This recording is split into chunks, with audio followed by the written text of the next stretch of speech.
Introduction to Fractions, Part 2. Today, you are going to learn what equivalent fractions are, how you can reduce large fractions, and how to convert a decimal into a fraction.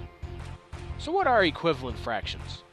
Put simply, an equivalent fraction is when you have two fractions that look different but are equal to each other. For example, 1/2 is equal to 2/4. How can that be? I'll tell you how that can be. Look at it this way. 1 divided by 1 is 1. Anything divided by itself is 1. And we know that if you multiply something by 1, it is itself. So if you had 4 multiplied by 1 over 1, you'd have 4. If you had 1/2 multiplied by 1 over 1, you'd still have 1/2. Now what about 2 divided by 2? Anything divided by itself, again, is 1. So 2 divided by 2 should be 1. So 1 over 1 is equal to 2 over 2, in that they both equal 1. So what if you took that 1/2 and multiplied it by 2 over 2? Essentially, you're still multiplying it by 1. But because the 2's add more to it, you now end up with 2 over 4.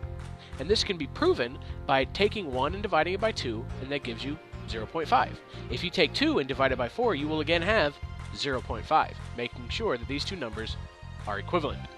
And it isn't just 2 divided by 2, 3 divided by 3, 4 over 4, 5 over 5. Any of these numbers, any of these fractions rather, can be used and multiplied against another fraction to increase its value. And so long as one of those fractions is the same number over itself, like 5 over 5 or 7 over 7, that following fraction, the result of that, will always be the same as the first one. So with 1 over 2, you can multiply it by 2 and get 2 over 4. You can multiply it by 3 over 3 and get 3 over 6. You can multiply it by 4 over 4 and get 4 over 8, and so on, and so on, and so on, and so on. And it isn't just 1/2. Any fraction will work. Take 1/3, for example. Multiply by 2 over 2, and you get 2 over 6. Multiplied by 3 over 3, 3 over 9, and so on, and so on, and so on.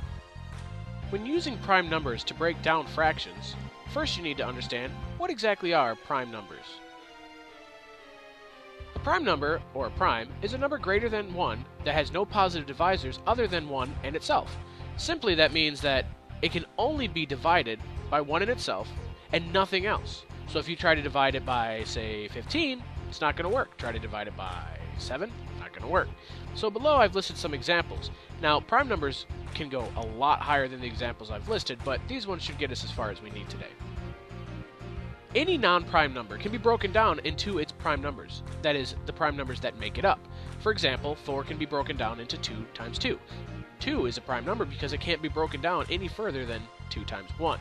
Same with 3. 9, for example, is 3 by 3. 30 is 5 times 3 times 2. You can prove all of these by taking your calculator out and multiplying the final numbers together and getting your first initial product. To prove you have the right numbers, all you need to do is multiply them together. For 30, you take 2 times 3 times 5 and you will have 30, showing that the prime numbers that make up 30 are 2 times 3 times 5. When you have a large fraction that needs to be reduced, breaking it down into prime numbers can make the job much easier. Now let's say, for example, you have a large fraction. It's not something you reduce in your head, but it still needs reducing all the same. All you need to do is take the two numbers and break them down into their primes. 12, for example, is 2 times 2 times 3, whereas 18 is 2 times 3 times 3. If we separate these out, 2 over 2 times 2 over 3 times 3 over 3 will still equal 12 over 18. Because 2 over 2 is simply 1, and 3 over 3 is simply 1, we can remove those from the equation and replace them with 1's. Now we have a much simpler equation. 1 times 2 over 3 times 1 is simply just 2 over 3. The answer we've come to can be proven easily. Initially we had 12 over 18. 12 divided by 18 is 0.6 repeating. Now our final product, 2 over 3, is again 0.6 repeating.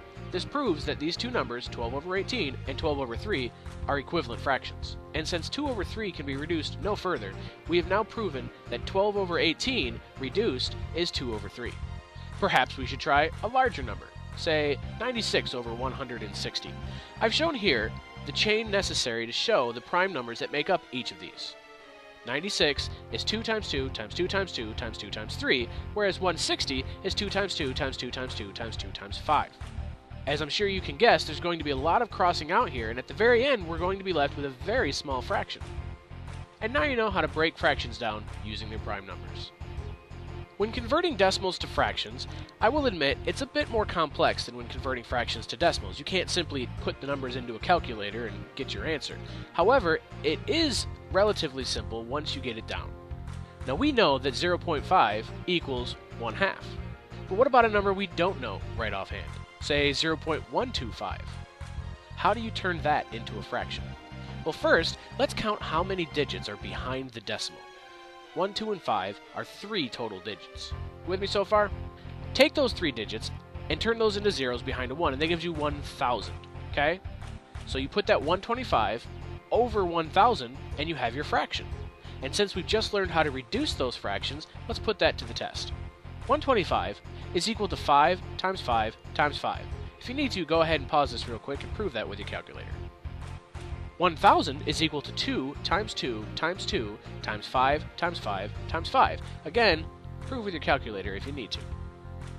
By placing these numbers on top of each other in a fraction form and canceling out the ones that are represented on both top and bottom, you end up remaining with 1 over 2 times 2 times 2.